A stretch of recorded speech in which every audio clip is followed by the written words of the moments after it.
Hello students. तो कैसे हैं आप सब। आज का आपका टॉपिक है level of structural organization. Okay, तो यहाँ पे हम काफ़ी डिटेल में पढ़ेंगे क्योंकि कभी कभी बाय चांस इससे 10 मार्क्स का क्वेश्चन बनता है। आई रिपीट, कभी कभी बाय चांस। ठीक है, वैसे तो इससे क्वेश्चन नहीं बनता पर कभी कभी बनता है। एक एग्जाम में आया भी हुआ है आरयूएचएस के, तो अपन को इसको अच्छे से पढ़ना होगा। तो चलो शुरू करते हैं। Level of structure organization important है और बेसिक है। अगर आप एक बार समझ गए तो फिर आप खुद ही इसमें बहुत सारी थ्योरी लिख सकते हो। तो चलो लेक्चर को स्टार्ट करते हैं। अगर आपको और वीडियोस देखनी है तो मैंने प्लेलिस्ट की लिंक जो है डिस्क्रिप्शन में दे रखी है। और अगर आपको नोट्स की रिक्वायरमेंट है, नोट्स डाउनलोड करने हैं, तो मैंने टेलीग्राम की या फिर वेबसाइट की लिंक भी आपको डिस्क्रिप्शन में दे रखी है। आप जाके विजिट कर सकते हैं। तो चलो शुरू करते हैं आज का टॉपिक। तो देखो, बिल्कुल बेसिक से स्टार्ट करते हैं लेक्चर को, लेवल ऑफ स्ट्रक्चर ऑर्गेनाइजेशन को। सबसे पहले मैं याद दिला दूं, आपने बायोलॉजी क्लास 12th में ह्यूमन इवोल्यूशन पढ़ा होगा। इवोल्यूशन आपके टॉपिक था, चैप्टर था पूरा, जहां पे आपने बिग बैंग थ्योरी, डार्विन वगैरह के कंसेप्ट पढ़े होंगे। अब दो बात, कोई बोलता है सर हमें तो कल का भी याद नहीं है, आप क्लास 12th का बोल रहे हो, तो कोई दिक्कत नहीं है, मैं शुरू से यहाँ पे एक्सप्लेन कर दूंगा। दूसरा, कि कोई मैथ लेके आया है और वो बोलेगा हमने बायोलॉजी तो पढ़ी नहीं, हम मैथ्स से फार्मेसी कर रहे हैं, तो उनको भी मैं यहाँ एक्सप्लेन कर दूंगा। बिल्कुल बेसिक से मैं स्टार्ट कर रहा हूँ। तो देखो, यहाँ पर इतनी सी बात है, नाम से पता लग रहा, लेवल मतलब एक के बाद एक, एक के बाद एक। सुपर मारियो खेला होगा सभी ने, कॉमन गेम था। जीटीए वाइस सिटी भी सभी ने खेला होगा। तो एक के बाद एक लेवल मिलती जाती है और जो मिशन है वो टफ होता जाता है। ठीक है, सुपर मारियो में भी एक के बाद एक स्टेज आती जाती है और जो मिशन है वो टफ हो जाते हैं। तो यहाँ पे क्या होता है, यहाँ पे भी लेवल की बात चल रही है। यहाँ पे हम देख रहे हैं कि इंसान कैसे बना। सबसे पहले क्या था, फिर क्या बना, फिर क्या बना, फिर क्या बना, ऐसे हम देखने वाले हैं। तो यहाँ पे लेवल जो है अप होता जा रहा है, आप देख सकते हैं। जैसे अगर मैं बेसिक एग्जांपल दूं, तो सेल थी, सेल से टिश्यू बना, ठीक है, और टिश्यू से ऑर्गन बना। तो ये बिल्कुल बेसिक एग्जांपल है जो आप क्लास 4th 5th से पढ़ते आ रहे हो। ठीक है, तो यहाँ पे भी लेवल अप हो रहा है। तो देखो, सबसे पहले था मॉलिक्यूलर लेवल या फिर आप बोल लो केमिकल लेवल। तो देखो, मॉलिक्यूलर लेवल या फिर केमिकल लेवल से मेरा क्या मतलब है। आपने बिग बैंग थ्योरी पढ़ी होगी। बिग बैंग थ्योरी क्या बोलती है कि जो अर्थ है वो बिलियन ईयर पुरानी है, मतलब बहुत सालों पुरानी है। ठीक है, और कहीं यूनिवर्स में एक बहुत बड़ा एक्सप्लोजन हुआ होगा, तो ये अर्थ जो है वहां से अलग होके आई है। हमारे ब्रह्मांड में एक बहुत बड़ा एक्सप्लोजन हुआ था जिससे अर्थ और ऐसे कई सारे प्लेनेट्स अलग हुए हैं।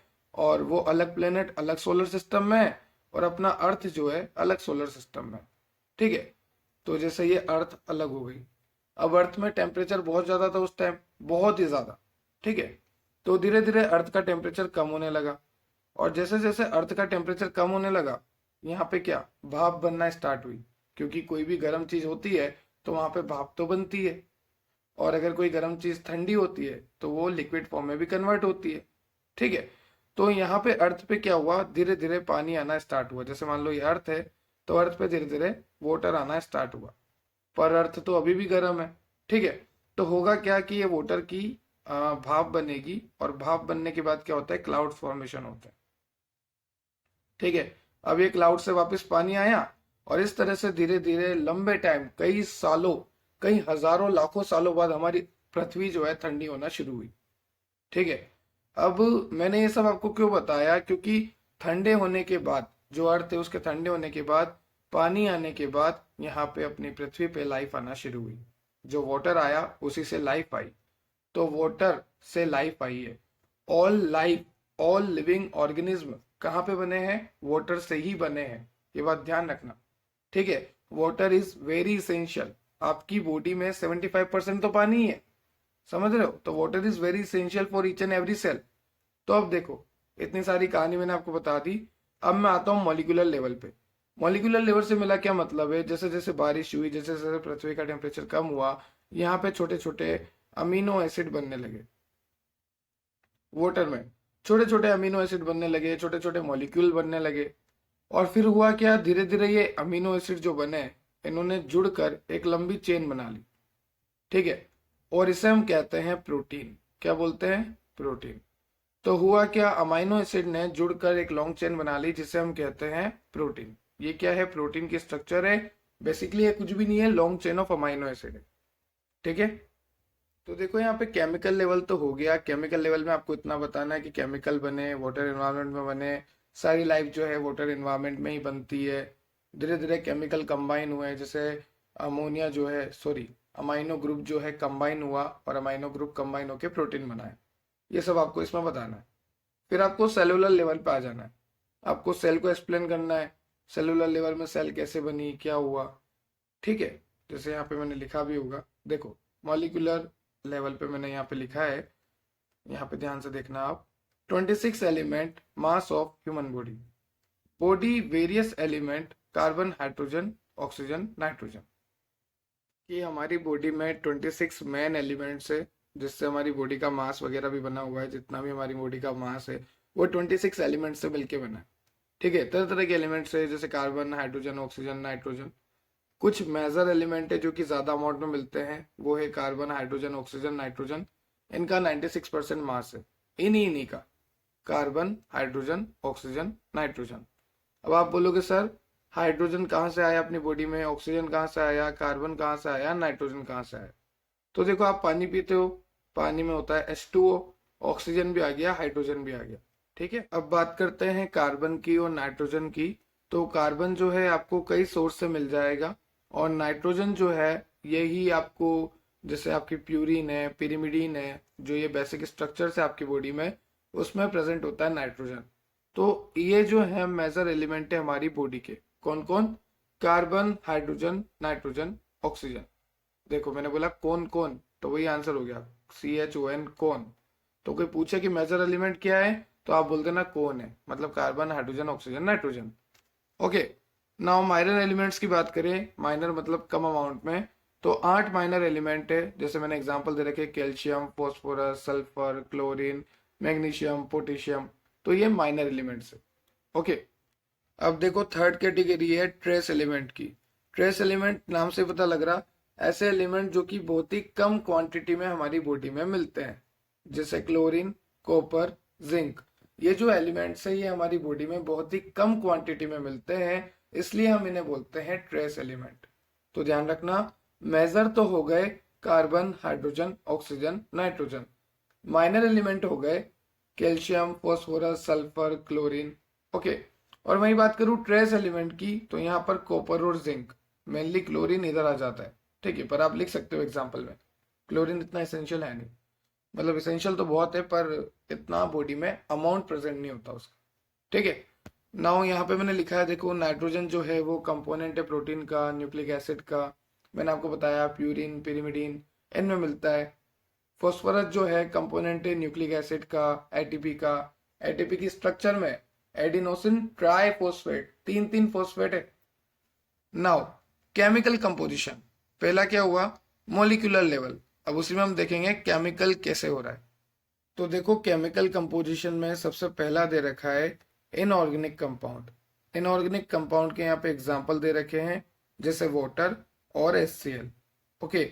आप इन दोनों की इंपॉर्टेंस बता सकते हो ह्यूमन बॉडी में। जैसे HCl तो स्टमक में मिलता है, और वाटर जो है हमारी हर सेल को रिक्वायर्ड होता है प्रॉपर फंक्शनिंग के लिए। Now next is organic compound. तो आपको यहाँ पे बताना है कि जो बॉन्ड्स होते हैं, जैसे मैंने बोला कि long chain of amino acid, तो वो प्रोटीन हो गया। जैसे मैंने आपको बताया था कि ऐसे अमाइनो एसिड की लंबी चेन हो तो वो प्रोटीन कहलाता है। पर ये अमाइनो एसिड के बीच में बॉन्ड कौन सा है, यहाँ पर तो पेप्टाइड बॉन्ड होता है, ये बात ध्यान रखना। ठीक है। तो ये बॉन्ड बॉन्ड के बारे में भी बताना है आपको। थर्ड है वाटर एंड मिनरल। तो आप जानते हो कि इलेक्ट्रोलाइट कैसे टूटता है, Na+Cl-। ठीक है। तो ये सब बताना है। वाटर जो है जरूरी है, हमारी ह्यूमन बॉडी में मैक्सिमम वाटर ही मिलता है। ठीक है। चलो नेक्स्ट देखो, कार्बोहाइड्रेट। कार्बोहाइड्रेट का बेस्ट एग्जांपल है ग्लूकोज। और अगर ग्लूकोज की बात आ गई तो आप समझ सकते हो ये इंस्टेंट सोर्स ऑफ एनर्जी है। आपने ऐड देखा होगा टीवी में, ग्लूकोविटा बोल्ट, एक टेबलेट आती है, तो उसमें वो जो रनिंग करता है छोटा बच्चा, और वो तेज भागने लगता है जब वो ग्लूकोविटा बोल्ट खा लेता है। तो वहां पे ऐड का मतलब ये है कि ये इंस्टेंट सोर्स ऑफ एनर्जी है। तो कार्बोहाइड्रेट की मैं बात करूँ तो ये एक शुगर मॉलिक्यूल है। ठीक है। ग्लूकोज शुगर मॉलिक्यूल ही है। और ये इमीडिएट या फिर आप बोल लो इंस्टेंट सोर्स ऑफ एनर्जी है। आगे चलते हैं, यहाँ पे लिखा है लिपिड। लिपिड आप सभी जानते हो, जैसे फैट हो गया, ऑयल हो गया, वैक्स हो गया, ठीक है। और हमारी पूरी बॉडी में, ह्यूमन बॉडी में जो फैटी एसिड होता है वो मेजर सोर्स होता है एनर्जी का। इंस्टेंट सोर्स कौन होता है? वो होता है ग्लूकोज। और मेजर सोर्स कौन होता है एनर्जी का? वो होता है फैटी एसिड। ओके, यहाँ पे लिखा हुआ भी है, फैटी एसिड जो है ग्लिसरॉल के साथ कंबाइंड होके डिहाइड्रेशन की रिएक्शन में जाता है और डाइग्लिसराइड और ट्राइग्लिसराइड बनाता है। ओके, जो फैटी एसिड है ये ग्लिसरॉल के साथ कंबाइन होके अंडरगो जाता है डिहाइड्रेशन में और डाइग्लिसराइड और ट्राइग्लिसराइड्स बनाता है। ओके, नाउ नेक्स्ट प्रोटीन की बात मैंने आपको कर दी कि प्रोटीन क्या है, एक लॉन्ग चेन है अमाइनो एसिड का जिसके बीच में पेप्टाइड बॉन्ड होते हैं। ओके, एंजाइम की बात करूं तो एंजाइम जो है प्रोटीनियस नेचर के ही होते हैं। हमारी बॉडी में जितने भी एंजाइम है, बहुत सारे एंजाइम है, बहुत सारे। जब आप ग्लाइकोलाइसिस पढ़ोगे, सिट्रिक एसिड पढ़ोगे, तब आपको पता लगेगा कि कितने एंजाइम है। हर रिएक्शन में, हर स्टेप के लिए एक एक एंजाइम प्रेजेंट है। तो जितने भी एंजाइम है वो सारे प्रोटीनियस है। ओके, नाउ नेक्स्ट आता है यहाँ पे न्यूक्लिक एसिड। तो न्यूक्लिक एसिड आप सभी जानते हो डीएनए आरएनए। तो डीएनए आरएनए के बीच में डिफरेंस लिखना स्टार्ट कर देना कि डीएनए जो है डबल स्टैंडर्ड होता है, आरएनए सिंगल स्टैंडर्ड। डीएनए ज्यादा स्टेबल होता है, आरएनए कम स्टेबल। डीएनए का मतलब डीऑक्सीराइबोस न्यूक्लिक एसिड, आरएनए का मतलब राइबोस न्यूक्लिक एसिड।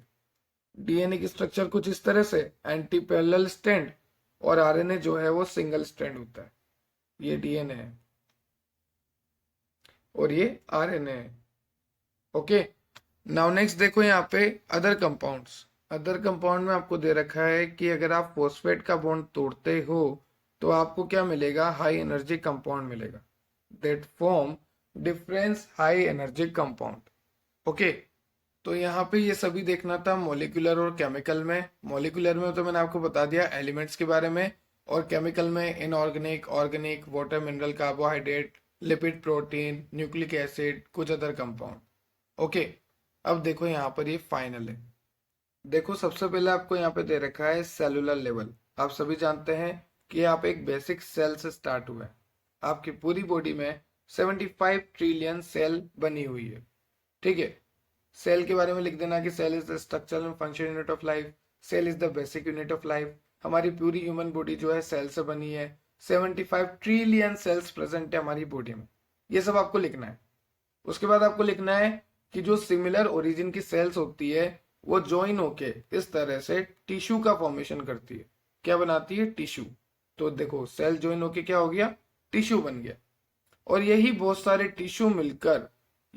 सारे टिश्यू मिलकर आपको बनाएंगे ऑर्गन। जैसे अगर मैं बात करूं नेफ्रॉन की, तो कई सारी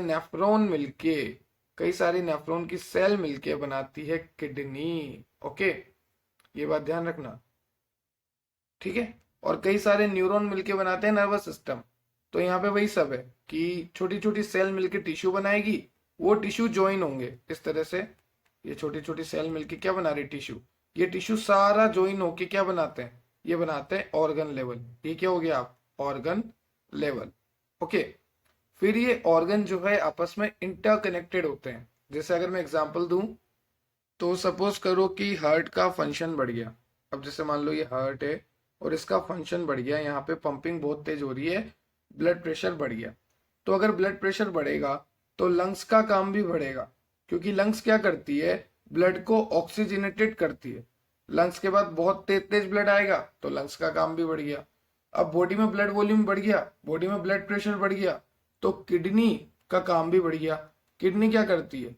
किडनी ब्लड का फिल्ट्रेशन करती है। तो हार्ट के काम बढ़ने से लंग्स का काम बढ़ गया, किडनी का काम बढ़ गया, सब पे अफेक्ट आना शुरू हो गया। तो ये सारे ज्वाइन होके काम कर रहे हैं, इसलिए हम बोल रहे हैं ऑर्गन सिस्टम लेवल। सबसे पहले cell, tissue, organ, organ system level, and finally बन जाता है ऑर्गेनिज्म, मतलब बॉडी सिस्टम। ओके, तो देखो मैंने ये जितना भी बताया सारा आपको थ्योरी में लिखना है। Body system, organism, organ system level, organ के बारे में आप एग्जांपल दे सकते हो। टिश्यू आप बता सकते हो कि ग्रुप ऑफ सिमिलर सेल जिसकी ओरिजिन सेम है, जिसका फंक्शन सेम है, वो सारे कंबाइन होकर टिश्यू बनाते हैं। हमारी बॉडी में 75 ट्रिलियन सेल है, हम सेलुलर से ही बने हैं सारे। न्यूक्लिक एसिड के बारे में बता देना अच्छे से, प्रोटीन के बारे में बता देना, लिपिड के बारे में अच्छे से बता देना, कार्बोहाइड्रेट के बारे में बता देना, ठीक है, वाटर के बारे में अच्छे से बता देना, एलिमेंट्स के बारे में बता देना, और यही सब बताते बताते बहुत सारे पेज फिल हो जाएंगे। आई होप अब मैंने आपको इतना एक्सप्लेन तो कर दिया कि आप आराम से 5 से 6 पेज भर सकते हो इस टॉपिक के अंदर। तो मिलते हैं बहुत जल्द नेक्स्ट टॉपिक के साथ नेक्स्ट वीडियो में। अगर किसी को डाउट है तो वो कमेंट सेक्शन में कमेंट कर सकता है, और अगर किसी का रिलेटिव और कज़न क्लास 10th में है या 11th-12th में नीट की प्रिपरेशन कर रहा है, तो मैंने इसी चैनल पे प्लेलिस्ट बनाकर क्विक रिवीजन सीरीज साथ में क्वेश्चन प्रैक्टिस करवा रखी है, तो ज़रूर सजेस्ट करें अपने कजन्स को, अपने से छोटों को। Have a nice day. Thank you.